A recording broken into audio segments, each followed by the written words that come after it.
Like if I didn't find people like you and stop people like you. Look at this.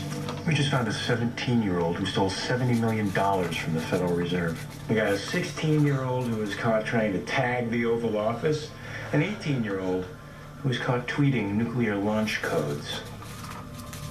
And so many breakouts, Stephen. It's all over the world.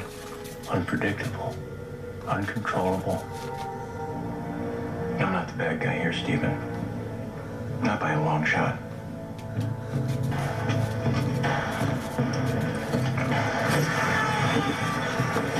Can I help you?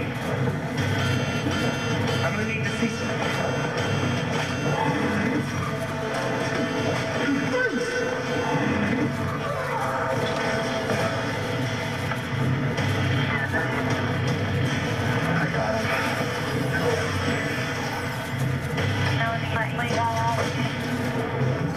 No one is going to hurt you.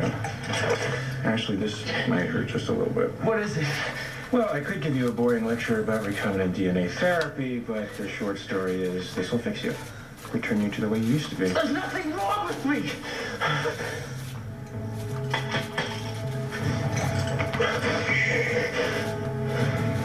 You're so much like your father. So much promise. But you don't want to end up like him, do you?